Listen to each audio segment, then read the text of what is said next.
Halo guys, jumpa lagi bersama channel YouTube Dwi Sejagat bersama saya Dwi dan saya Jagat. ini adalah podcast perdana kita, podcast pertama kita yang akan membahas hal-hal yang sedang banyak dibicarakan dan viral yang viral di media sosial dan banyak dibicarakan oleh orang-orang di sekitar kita. Contohnya kayak film, musik, terus tren-tren, baju-baju, atau mungkin dari segi fashion, traveling. Nah, nanti kita akan bahas di sini. Nah, untuk podcast pertama ini yang akan kita bahas adalah sebuah film yang sedang trending, yang saat ini penontonnya sudah banyak banget dan menjadi film terlaris sepanjang masa di Indonesia. Gitu. Tahu kan filmnya apa? Film KKN di Desa Penari. Ada versi uncut juga ya? Iya, ada versi uncutnya. Ada versi bantingnya enggak? Enggak, diangkat doang. Otakku baru loading. Otakku baru loading, maaf guys, otakku lemot.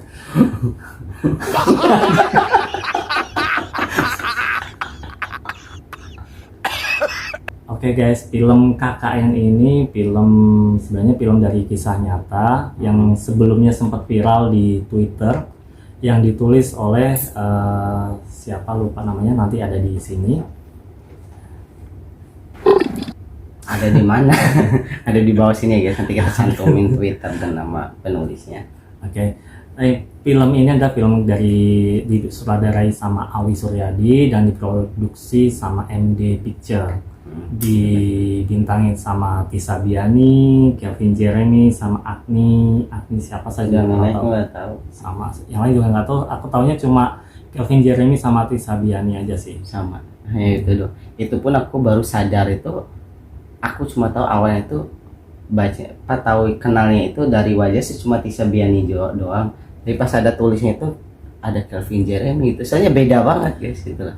Aku taunya Kelvin Jeremy itu penyanyi loh guys, karena memang awalnya kan dia memang Kelvin Jeremy itu penyanyi, cuma nggak tahu dia ternyata acting di sini dia bagus ya, walaupun dia cuma sedikit banget untuk dialognya, karena kan memang dia bukan peran utama, jadi memang dialognya sedikit. Mungkin kalau dia dialog banyak jadi nyanyi kali ya, jadi kayak ada nadanya gitu. Nah, dari KKN ini sendiri sebenarnya kenapa bisa sampai tembus 9 juta plus sampai di tanggal 5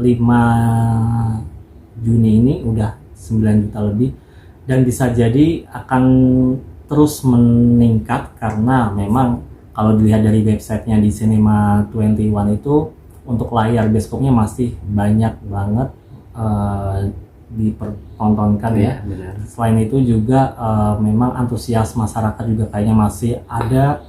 Terus memang film ini kan sebenarnya mengangkat hal-hal yang sangat digandrungi sama masyarakat Indonesia, yaitu hal-hal yang mistis, horor, ada yang ada hantunya. Terus gitu, ada adegan yang dibumbu-bumbui dengan adegan yang horor dalam kolor itu. Maksudnya? Ada adegan hotnya yang enggak di cut gitu, langsung dibanting aja. Ya itu ada dua versi ya guys, ada yang uncut sama ada yang cut, tapi aku belum nonton yang di cutnya. Yang cutnya sih kayaknya di awal-awal tayangnya sih kayaknya. Nah, untuk itu sih enggak di cut gitu. Dan itu juga adegan juga enggak terlalu yang gimana-gimana. Pengennya sih kita yang uncut, yang itu sih masih, menurut aku sih masih kurang hot ya. Nah, kalau menurut aku sendiri cerita dari film KKN ini bagus karena memang ceritanya ini kan sebelumnya sudah viral terlebih dahulu, sudah viral terlebih dahulu. Jadi masyarakat yang sudah terlanjur menanti-nantikan film ini karena memang sudah dinantikan banget sih ya, namanya. Saya itu syuting juga kan harusnya kan tayangnya kan pas awal-awal COVID itu ya kalau nggak salah. 2019 Iya, 2019 atau 2020 itu harusnya Antara udah 19 akhir tahun 19 itu dia mulai 2020 syuting kalau nggak awal. salah. Kalau nggak salah ya guys, nanti bisa dibenerin kalau di komen. Kalau nggak salah itu harusnya tuh tayang di tahun 2020 atau 2021 tuh harusnya udah tayang. Iya. 2020 karena kan sempat mandek 2 tahun. Iya. Nah itu juga sebenarnya udah balasan untuk kesabaran mereka sih, buah kesabaran mereka sih yang sudah lama menanti yang menayangkan film atau hasil karya mereka gitu sih sebenarnya. Kalau menurut Bang Jagat sendiri nih, film KKN ini dari kisah nyata atau cuma khayalan dari atau akal-akalan dari si penulis Fiktif lah, penulis ya. Twitter itu sendiri sih kalau menurut Bang Jagat? Ya kalau menurut aku sih aku nggak bisa ya bilang itu kisah nyata, aku nggak bisa, dan aku juga nggak bisa bilang itu bukan kisah nyata. Tapi aku sebelumnya sudah membaca kisah yang ditulis itu yang beredar di Twitter, yang ditulis oleh salah satu akun Twitter ya yang sempat viral. Simple Man kalau nggak salah, Simple Man. Itu karena aku udah nonton film ini 2 kali kita nonton ya. Iya. 2 kali kita 2 kali nonton di bioskop yang berbeda gitu. Karena di nonton pertama aku nggak terlalu fokus karena aku orangnya agak sedikit cemen nonton film yang berbau horor gitu. Dan dia lompat guys pas ada adegan yang muncul nenek-nenek yang scare jam ya, itu dia langsung lompat dong guys, bikin malu. Dan aku memutuskan untuk nonton yang kedua itu, maksud aku itu sebenarnya pengen nonton biar lebih serius. Untuk aku pikir aku nggak bakal kaget lagi, nggak bakal loncat lagi. Tapi masih kaget juga. Tapi ternyata masih teriak-teriak juga gitu loh. Dan itu memang itu salah satu pembuktian sih bahwa film itu bagus gitu loh. Karena walaupun kita nonton pertama, nonton kedua juga masih bereaksi gitu. Tapi untuk nyata dan nggak nyatanya soal cerita itu aku 70-30 sih guys. Aku 70%-nya nggak percaya kalau itu kisah nyata, dan 30%-nya bolehlah aku masih anggap kisah nyata, dan itu pun aku masih tanda tanya besar. Kalau dari sisi aku, menurut aku ya guys, ini adalah suatu kisah nyata ya, karena memang kisah ini sebenarnya bukan sebelum dari kisah KKN viral ini. Dari zaman aku kecil pun sebenarnya udah pernah dengar hal-hal yang kayak gitu guys. Jadi ada suatu tempat yang memang nggak boleh kita kunjungi, terus ada yang masih dikeramatkan. Jadi kita memang sudah terbiasa dengan hal-hal seperti itu. Jadi kalau menurut aku itu suatu kisah nyata karena memang dari ceritanya pun itu udah sedetail itu. Kalau menurut kalian teman-teman mau kisah mau ada di tim di bagian di nyata, tim nggak percaya atau tim yang percaya itu kisah nyata gitu. Cuman kenapa aku bilang film ini bukan kisah nyata atau hanya sekedar cerita fiktif belaka gitu loh, karena ini yang aku baca di Twitter ya, atau cerita yang beredar ini kan kisah ini katanya terjadi di 2009 atau 2008 2009, dan di 2009 tahun 2000-an itu ya udah era modern ya guys. Apa iya masih ada desa yang belum masuk di tengah-tengah hutan, belum masuk lampu gitu, dan masih ada hal-hal yang semistis itu gitu loh? Masih ada bang. Kalau di kampung aku sendiri masih ada.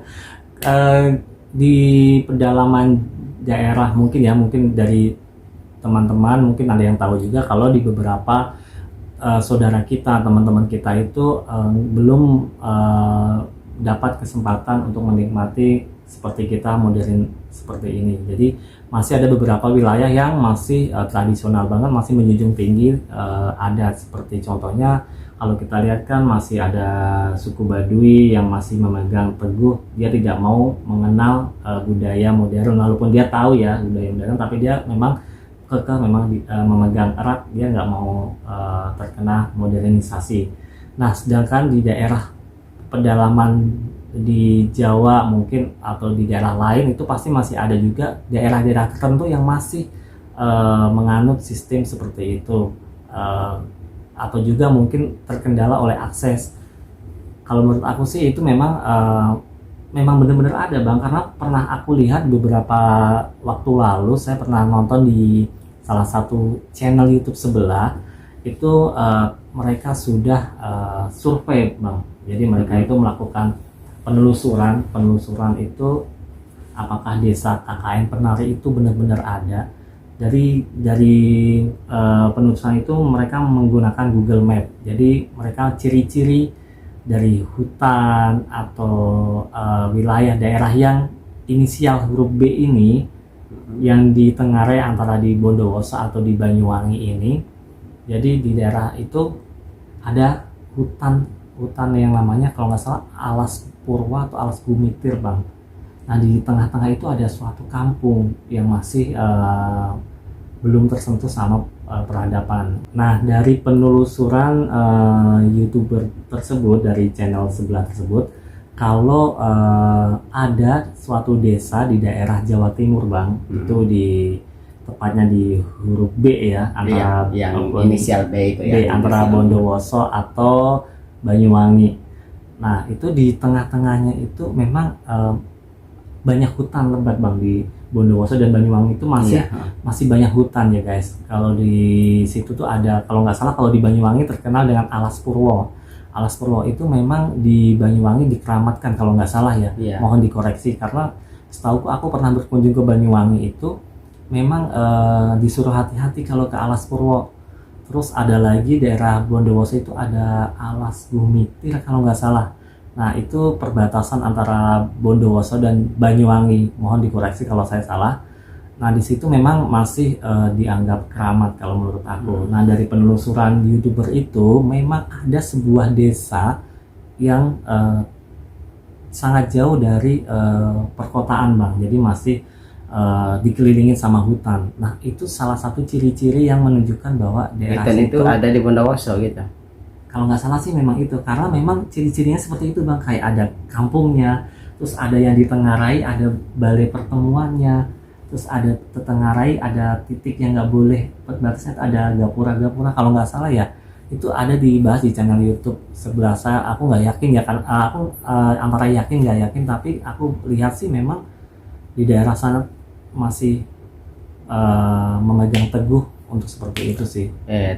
Aku potong ya, terlepas dari aku percaya nggak percaya soal itu kisah nyata atau bukan sih, tapi dari cerita film KKN yang aku tonton di situ sih ada beberapa kalimat ya dari pemainnya itu yang aku tangkap dari situ, karena di situ inisialnya itu B itu, dan itu pas pencapaian itu ada salah satu pemain itu yang namanya Wahyu. Di situ mengatakan, dia bilang dia mengeluh capek, katanya kenapa dia mempertanyakan, mengeluhkan gitu, kenapa lokasi KKN-nya jauh banget gitu loh. Apa nggak sekalian aja kita ke Bali tinggal nyebrang. Ada kalimat seperti itu. Ada kalimat seperti itu. Dan kenapa aku bilang itu Banyuwangi, B itu Banyuwangi, karena memang aku tangkap dari kalimat tersebut karena jarak antara Banyuwangi dan Bali itu dekat gitu, tinggal nyebrang. Tapi menurut aku itu di Bondowoso deh bang. Ya kok, soalnya kalau Bondowoso masih melewati Banyuwangi gitu loh. Iya, tapi kalau menurut Bali, gitu. Menurut penelusuran dan itu yang sesuai itu desanya itu memang di daerah Bondowoso. Dan yang di film itu kan disebutkan Alaspati. Bahasa Alaspati itu sebenarnya masih ke Jawa keseluruhannya atau memang Jawa bagian? Alaspati itu mungkin salah satu, mungkin mereka kan nyebutnya juga nggak mungkin. Kan kita harus dirahasiakan ya, mungkin mereka tuh menyebut salah satu alas, entah itu Alas Purwo atau Tugu Mitir, jadi dipelesetkan menjadi Alaspati. Nah, kalau menurut teman-teman semua, menurut teman-teman apakah itu ada di Bondowoso atau di Banyuwangi, nanti tolong bisa dibantu di komen ya kalau ada yang lebih tahu. Oke, terlepas dari itu semua ya, antara kita percaya nggak percayanya kisah nyata itu, nanti kalian bisa komen di bawah, kalian ada di tim aku atau tim dia gitu. Aku tim yang tidak percaya kalau itu kisah nyata, kalau dia tim kisah nyata. Dan aku tim Banyuwangi, dia tim Bondowoso. Kalian bisa pilih hitam atau putih gitu. Dari sini Dari gini, kampus bang. ya untuk kampus itu kampusnya J gitu. Kalau nggak salah inisialnya itu J. Kalau dari penelusuran ya bang, kalau menurut aku sih itu salah satu kampus di Surabaya. Berarti Jember gitu. Jember. Jember sama Surabaya beda dong bang. Jadi Jember Terus? itu dia memang nggak jauh dari Jember itu Jawa Timur juga. Jawa Timur kan? juga, Nah, cuma dia beda sama Surabaya. Oke. Jember itu dia memang berdekatan dengan Banyuwangi dan Bondowoso. heeh. Nah, sedangkan kalau di tweetnya Twitter itu kan mungkin dia di Surabaya kan ada kampus yang dari J ya, Universitas J. Aku nggak mau nyebutin takut salah. Jadi Universitas J itu juga ada. Nah, kalau menurut teman-teman di universitas itu apakah ada di kota Jember seperti kata Bang Jagat atau ada di Surabaya seperti kata saya? Nanti tolong dibantu di Oke. komen ya guys ya. Dan itu karena aku akuin ya, atau kita akuin karena kita juga sangat pecinta film ya, suka nonton gitu, menghargai banget karya anak bangsa. Kita tuh setiap ada film baru terus pasti kita tuh Tonton. tonton dengan tujuan Dan selalu kita excited banget guys. selalu excited banget, kita berapresiasi untuk mendukung karya anak bangsa ya gitu. Betul, karena kita cinta film Indonesia. Jadi jangan malu untuk nonton film Indonesia. Kalau teman-teman semua dikatakan, "Ih, jangan nonton film Indonesia, kelihatan norak, kampungan." Jangan mau, itu kurang menghargai budaya Indonesia. Karena kan Iya.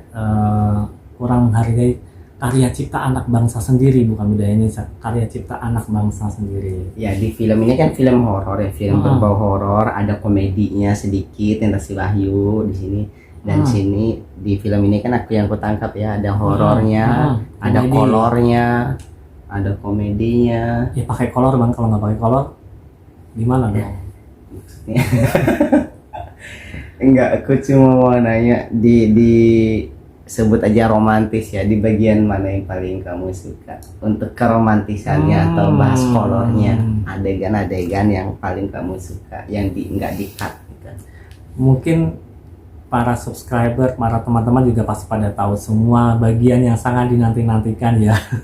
Karena memang itu yang paling ditunggu-tunggu adalah pada saat, jelasin nggak deh?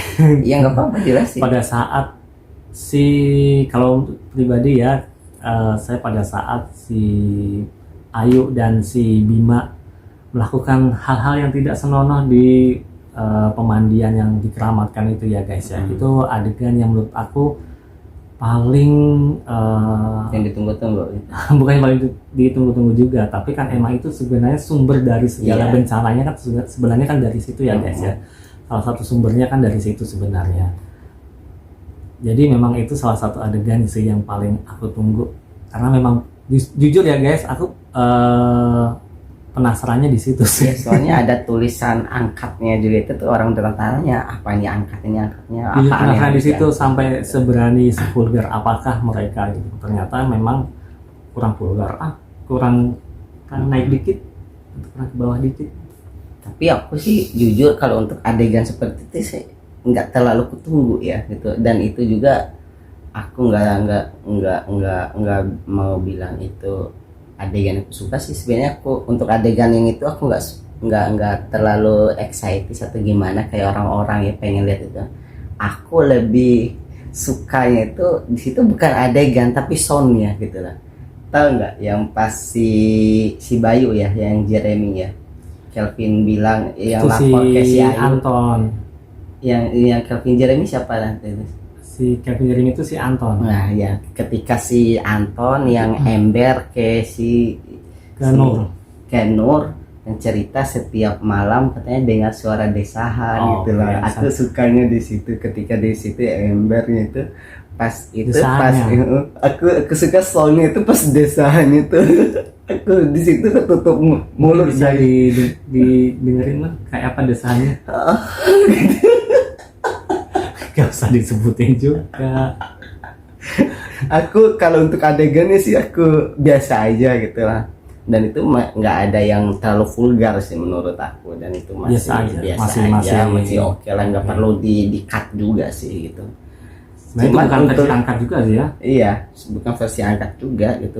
Udah biasa kok dari film-film horor sebelumnya juga yang lebih horor kolornya gitu. Kalau itu sih nggak ada sih untuk versi kolor. Tapi memang harusnya memang nggak bukan diperuntukkan buat anak-anak ya, karena sebenarnya film ini kan memang untuk 18 dari plus ya. 13 harusnya ya, karena kan mungkin usia segitu masih ngerti perlu benar. Tapi kalau untuk di bawah itu harusnya untuk adik-adik yang masih di bawah 13 tahun harusnya nonton film yang baru, ada Doraemon. Lebih di itu sih bukan ini sih, atau film bukan adik-adik sih yang harus diingatin, tapi lebih kayak ibu-ibu sama bapak-bapaknya, jangan egois, jangan egois lah. Kalau mau nonton anaknya jangan diajak atuh. Itu aja sih mintanya untuk ibu-ibu atau bapak-bapak, tolong kalau ngajak anak nonton sesuaikan umur gitu. Itu ya pesan. Soalnya itu walaupun itu nanti jadi pertanyaan, kok ada suara desaan kayak gitu sih, itu suara apa sih? Nanti bilangnya itu suara desaan papa sama mama tiap nanti malam. Aku kayaknya nggak asing deh suara desaan itu gitu. Nanti mikirnya gitu guys. Iya, gitu. itu tiap malam kan. Tiap malam aku dengar loh suara desaan itu gitu. Nanti jadi pertanyaan sama anak. Jadi dia penasaran, apalagi sekarang udah zamannya gadget gitu. Betul. Dan selain itu gitu, yang dari keenam pemain situ, tokoh favorit ya tokoh favorit kamu di situ siapa? Tokoh favorit aku di situ adalah si Anton. Kenapa si Anton? Kamu tahu nggak sih, dari semua banyak adegan film dari awal sampai akhir, cuma si Anton yang nggak pernah dikasih lihat wujud hantu itu sendiri. Cuma si Anton itu yang mana? Yang si Calvin Jeremy itu nggak pernah diam. Dia nggak pernah dikasih wujud bentuk penampakan, dia nggak pernah dikasih tahu. Karena kalau aku lihat ya, si Nur pastinya kelihatan, Widya lihat, Ayu, Bima lihat, Wahyu waktu dibawa ke acara yang nyasar ke pesta ke hutan itu. Cuma Anton yang nggak. Nah itu salah satu favorit saya, salah satunya si Anton, karena memang Anton itu mengajarkan dimanapun kita berada, dimanapun kita ditempatkan, kita harus menjaga sikap ya. Jadi dia, kalau aku lihat sih dia anaknya lebih sopan ya. Kalau nggak aneh-aneh. Kalau si Wahyu kan dia agak omongnya cicilan gitu, mulutnya nggak bisa dijaga. Omongnya nggak bisa dijaga, walaupun dia cuma omongan, ingat mulutmu adalah harimaumu.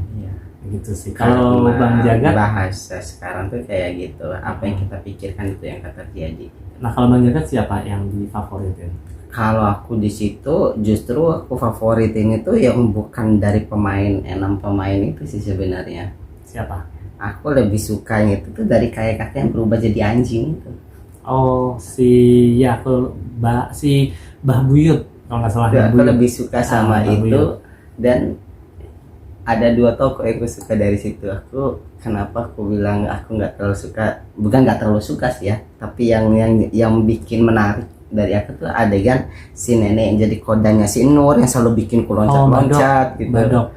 Tapi aku lebih menariknya kayak kakek-kakek itu gitu. Soalnya di situ juga menunjukkan gitu loh, bahwa membantu seseorang itu nggak perlu dia tuh mengajarkan untuk itu.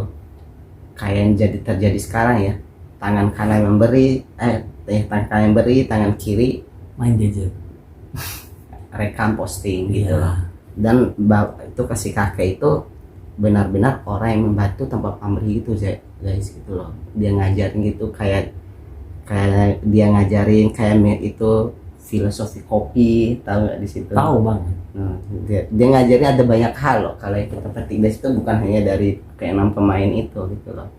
Jadi kita bisa metik pelajaran yang bagus banget itu dari si bapak kepala desa Pak Prabu, dari kakek tua itu, Mbah Buyut itu, dari si nenek ya, dari si nenek kodam itu, Badok, sama si nenek yang punya rumah itu, yang nyindirnya itu, lupa aku membahas siapa yang nyindir itu, bahwa di sini rumah semuanya dindingnya alas bambu. Jadi apapun kedengeran apa yang kamu apapun yang kalian omongin dan apapun yang kalian pakai terlihat dan terdengar gitu. Dan itu tuh kalau kita harus bisa mencermati si kalimat itu. Sebenarnya dia itu nggak bukan itu, lebih ke sopan santun, bahwa perempuan itu suaranya dipelanin, kalau berpakaian tuh yang agak Sopan. tertutup gitu sih sebenarnya tujuannya itu gitu. Terus Gitu sih. kalau menurut Bang Jagat nih dari cerita semua cerita ini apa pesan-pesan yang disampaikan kepada penonton? Kalau aku itu mungkin kayak tadi aku pernah bilang ya, jadi kayak kita tuh harus menjaga adat istiadat walaupun kita mungkin Menghargai lah gitu. mungkin kalau kita mungkin kita sebagai orang yang orang kota nih, orang kota. Jadi kalau kita suatu orang kota terus kita berkunjung ke suatu wilayah asing yang kita anggap itu oh gini sih nggak di kota seperti ini. Jadi apa yang kita lihat belum tentu itu menjadi yang seperti yang kita rasakan juga gitu loh. Jadi kayak kita di kampung itu kan masih menjunjung tinggi adat istiadat atau mungkin hal-hal mistis. Jadi kita tetap menjaga norma-norma yang berlaku di sana, jangan melanggar. Walaupun dalam hati kecil kita nggak percaya ya, walaupun hati kecil kita nggak percaya itu musyrik atau apa gitu, kita tetap harus menghargai. Seenggaknya kalau kita nggak bisa itu kita menghargai lah untuk budaya di sana. Ya itulah kalau kita berkunjung itu ya attitude Jaga sebenarnya, jaga sopan santun ya gitu ya, seperti yang dibilang sama Mas Dwi, menghargai itu. Yang ketiga apa ya, banyak ibadah sih ya Bang ya. ya kalau itu sih udah ibadah. pasti ya gitu, cuma lebih ke ini apa sih namanya, buanglah rasa penasaran yang berlebihan gitu. Jika itu memang nggak boleh ya udah nggak boleh gitu loh. Kalau memang kita penasaran, kita lebih baik nanya ke orang dengan cara yang sopan gitu. Jangan langsung kita nyelonong gitu loh. Dan lakukan hal-hal itu sesuai dengan norma dan agama yang berlaku. Karena kalau aku lihat tuh kan awalnya si Bima ingin melet si Widya ya. Iya. Nah itu sebenarnya kan nggak boleh. Kalau mau menyatakan cinta kan sebagai laki-laki tinggal nyatain aja gitu loh. Nggak usah pakai acara pelet gitu kan. Dan kalau memang suka tuh tinggal bilang suka, jangan dipendam gitu loh. Karena jerawatan. Enggak, aku nggak mendam. Oke. Jadi kalau memang suka kita langsung aja. Kalau memang suka bilang suka. Nggak usah pakai ilmu pelet. Ilmu hitam. Kalau menurut. Karena bakalan ada karmanya ya. Karena apa yang kita lakukan pasti akan apa yang kita tanam itu yang kita petik gitu. Betul, itu sih. Oke, dari Bang Jagat untuk nilai film KKN di Desa Penari ini kalau dari 10 Bang Jagat kasih nilai berapa? 10 yang paling bagus. Kalau ini terlepas dari aku sampai 10 ya. Terlepas dari aku percaya nggak percaya yang kisah nyata ya, tapi dari ceritanya, adegannya, penempatan soundnya itu, lokasinya memang aku akuin sih gitu ya. Untuk 10 sih enggak gitu. Di 1 sampai 10 berapa? 8,5. 8,5. Kalau aku sih 8. Karena kenapa aku pilih 8 ya, karena memang sebenarnya itu masih bisa lebih bagus lagi kalau dieksekusi lebih bagus lagi kalau menurut aku ya. Jadi mungkin lebih apa ya, sebenarnya itu udah bagus ya, tapi kan memang 8 juga udah bagus ya. Iya. Kalau menurut aku sih nilai 8 deh. Jangan lupa ditonton untuk film KKN di Desa Penari, dan jangan sampai rekam ya di bioskop, patuhi aturan menonton di bioskop. Dan juga jangan lupa patuhi semua adat dan norma yang berlaku. Jangan suka membajak. Hargain karya anak bangsa. Baik guys, mungkin itu aja podcast kita untuk yang pertama ini. Mungkin selanjutnya kita akan membahas film-film yang sedang tayang atau mungkin musik yang akan kita bahas, atau mungkin artis gitu. Mungkin kalau teman-teman yang pengen apa yang ingin kita bahas bisa langsung di komen aja ya, nanti kita lihat di komentar apa yang kita bahas, nanti rekomendasikan apa yang ingin apa yang ingin dibahas oleh kami. Jadi apapun yang kalian ingin akan kami coba bahas. Kita pelajari dulu, kita kulik-kulik berdasarkan versi kita. Jadi kita akan memandang dari dua sisi yang berbeda. Kaum hitam dan kaum putih. Tim putih.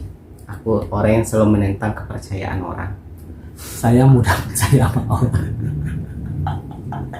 Oke guys, mungkin sampai di sini dulu podcast perdana Dana dari kita, jadi channel mohon dimaafkan apabila kita. ada kekurangan, tapi kita akan selalu belajar untuk memperbaiki dan terus memperbaiki agar selalu menjadi podcast terbaik dan bermanfaat buat teman-teman semuanya. Udah cukup sekian dari saya, mohon dimaafkan jika ada kekurangan, mohon dimaafkan juga jika ada yang berlebihan gitu. Dan mohon dimaafkan apabila ada kata dan yang mungkin terlontar yang mungkin tadi disengaja ataupun tidak disengaja, itu hanya untuk sekedar bercanda saja gitu. Terima kasih dan jangan lupa untuk di like, comment dan subscribe. Gitu. Dadah. Kalian adalah penyemangat kami. Thank you, bye bye.